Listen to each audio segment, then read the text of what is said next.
কি ফুলকুমারী, তুমি একা একা এখানে কি করছো? এভাবে মন খারাপ করে আছো কেন? কি হয়েছে কি?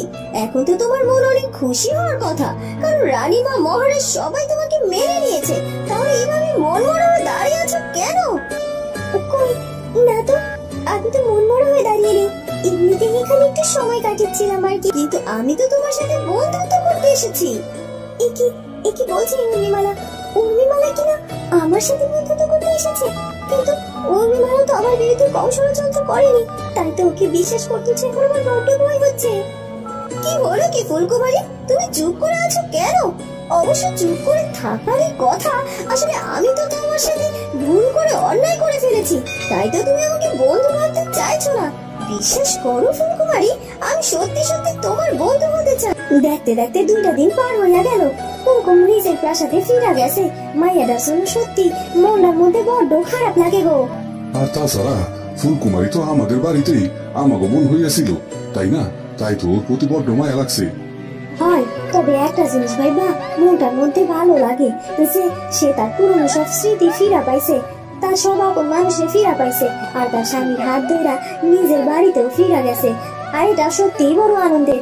আর আমরা না জানি শুনা কুমকুমের উপর বড্ড অন্যায় করতে চাইতেছিলাম।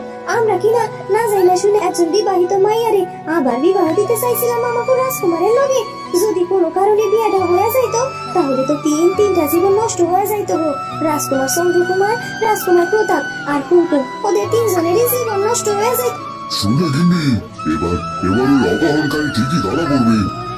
এ কি, তুমি কোন অপহরণকারী কথা বলছো বলো দেখিনি? আরে তখন তোমাকে বললাম না, এই গ্রাম থেকে তো বাচ্চা চুরি হয়ে যেতে শুরু করেছে, আর গ্রামের লোকজন মহারাজের কাছে গিয়ে বিচার দিয়েছে, আর মহারাজ ইতিমধ্যে ওই বাচ্চা চোরকে খোঁজার জন্য লোকবল নিয়োগ করে দিয়েছে। আর শুধুমাত্র তাই নয়, রাজকুমার নিজে গিয়েছে ওই অপহরণকারীকে খুঁজে বের করার জন্য। আর ওই অপহরণকারীকে যদি একবার খুঁজে বের করতে পারে তাহলে ওকে প্রকাশ্যে হত্যা করা হবে। ওদিকে রাজকুমার চন্দ্র চলতে থাকে, আর চলতে চলতে সে জঙ্গলের বেশ গভীরে পৌঁছে যায়, আর বেশ সন্দেহ হয়ে যায়। কিন্তু তারপর রাজপুত্র কিছুতেই না থেমে চলতে থাকে, আর চলতে চলতে সে তার সামনে একটা গুহা দেখতে পায়। একই, এটা তো একটা গুহা, কিন্তু এই জঙ্গলের ভেতর এরকম একটা গুহা আছে এটা তো জানা ছিল না। আর এই গুহাটি দেখে তো সাধারণ কোনো গুহা মনে হচ্ছে না, মনে হচ্ছে এই গুহার মধ্যে নিশ্চয়ই কেউ বসবাস করে। হ্যাঁ হ্যাঁ, আমি নিশ্চিত এই গুহার মধ্যে কেউ না কেউ নিশ্চয় আছে। কিন্তু জঙ্গলের এত গভীরে কোনো স্বাভাবিক মানুষের পক্ষে বসবাস করা কোনোভাবে সম্ভব নয়। তাহলে কারা এখানে বসবাস করে? আচ্ছা, এমনটা নয়তো যে আমি যে বাচ্চাদেরকে খোঁজাখুঁজি করছি তাদেরকে এখানে কেউ ধরে নিয়ে এসেছে আর এই গুহার মধ্যে আটকে রেখেছে? হ্যাঁ, এটাই হতে পারে। আমার বিশ্বাস এই গুহার ভিতরে আমি একবার গেলে আমার সব প্রশ্নের উত্তর আমি পেয়ে যাব। ওদিকে রাজকুমার প্রতাপ ভীষণ একা হয়ে পড়ে, কিছুতেই যেন তার সময় কাটতে চায় না। সে বারবার শুধু ফুলকুমারীকে অনুভব করতে থাকে। এই কি কুমকুম, তুমি এসেছো আমার কাছে? আমি জানতাম কুমকুম তুমি আমার কাছে ফিরে আসবে, কারণ তোমাকে দেখার জন্য যে আমার মনটার মধ্যে বড্ড ছটফট করছিল। আর তাছাড়া তুমি কিছুতেই আমার কষ্ট সহ্য করতে পারবে না, তাই আমার কাছে ফিরে এসেছো। ভালো করেছো, তুমি আমার কাছে ফিরে এসেছো। আমি তোমাকে আর যেতে দেবো না, কোথাও না। তুমি আমাকে কথা দাও, তুমি আমাকে ছেড়ে আর কখনো কোথাও চলে যাবে না, আমাকে আর কষ্ট দেবে না। আমি তোমাকে আমার কাছে আগলে রেখে দেবো, তোমাকে কোনো কষ্ট পেতে দেবো না। আমার কাছ থেকে কোথাও যাবে না তুমি। এ কি কুমকুম, কুমকুম কোথায় গেলে তুমি? কুমকুম, এই তো কিছুক্ষণ আগে তুমি আমার সামনে ছিলে, আবার কোথায় চলে গেলে এভাবে? কুমকুম, আমাকে ফেলে চলে যেও না। না না, কিছুতেই আমি পারছি না। আমি কোনোভাবেই তোমাকে ভুলে যেতে পারছি না।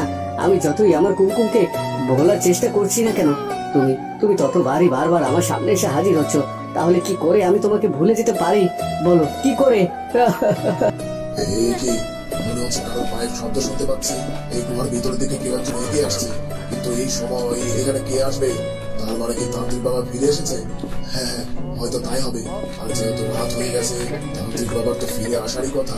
না না, আমার ধারণাটা সঠিক নয়। তান্ত্রিক বাবা কেন পায়ে হেঁটে এখানে আসতে যাবে? কারণ সে তো চাইলে মুহূর্তের মধ্যে নিজেকে অদৃশ্য করতে পারে, আবার মুহূর্তের মধ্যে নিজেকে দৃশ্যমান করতে পারে। এত রাতের বেলায় তো তার পায়ে হেঁটে আসার কোনো কারণই নেই। তাহলে কি অন্য কেউ এই গুহার ভেতরে প্রবেশ করেছে? না না, ব্যাপারটা আমাকে ভালোভাবে দেখতে হবে, আর আমাকে সাবধান হতে হবে, কারণ বিপদের তো আর কোনো হাত পা নেই। দিদি, তুমি এখানে? আর আমি তোমার তোমাকে সে কত জায়গায় খুঁজে চলেছি, কিন্তু তোমাকে কোথাও খুঁজে পাচ্ছিলাম না। কিন্তু পরিদিদি, তুমি এখানে এভাবে কি করছো বলো তো? এই কি মনে হচ্ছে ফুলকুমারী আমার সামনে এসে দাঁড়িয়েছে, আর ও তো দিব্যি দিব্যি কথাও বলছে। ও তো আমাকে বলছে আমাকে নাকি অনেক জায়গায় খুঁজে আমাকে খুঁজে না পেয়ে এখানে চলে এসেছে। কিন্তু আমি তো কিছুতেই এখন আমার ধ্যান ভঙ্গ করে ফুলকুমারীর সাথে কথাও বলতে পারবো না, কারণ সাধু বাবার যে নিষেধ আছে। একি একি দিদি, সে কখন থেকে আমি তোমাকে ডেকেই যাচ্ছি, কিন্তু তুমি কোনো কথা না বলে এভাবে চুপ করে বসে আছো কেন? দিদি দিদি, আমার যে বড্ড বিপদ, আমি যে বড্ড বিপদে পড়ে তোমার কাছে এসেছি দিদি। দয়া করো পরিদিদি, আর আমাকে আমার বিপদ থেকে রক্ষা করো। আমি জানি আমার এই বিপদ থেকে একমাত্র তুমি আমাকে রক্ষা করতে পারো। এখন আমি কি করি?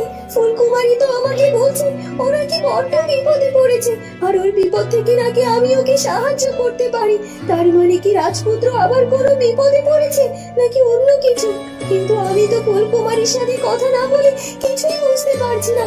আর আমি যদি কোনোভাবে আমার ধ্যান ভঙ্গ করে ফুলকুমারীর সাথে কথা বলে ফেলি, তাহলেও তো আমার ধ্যান সম্পূর্ণ হবে না, এমনকি সাধু বাবার কথা মতো আমার মৃত্যুও ঘটে যেতে পারে। কি হলো কি দিদি, তুমি কি আমার কথা শুনতে পাচ্ছ না? তুমি কেন কেন এভাবে পাথরের মতো ওখানে ভাবে বসে আছো? আমার বিপদের কথা শুনে কেন আমার কাছে এগিয়ে আসছো না? তার মানে কি তুমি আমাকে আমার বিপদ থেকে রক্ষা করবে না? আমি কি এখান থেকে নিরাশ হয়ে চলে যাবো? বন্ধুরা, পরবর্তী পার্টি দেখতে চাইলে আমাদের চ্যানেলটিকে সাবস্ক্রাইব করে রাখুন।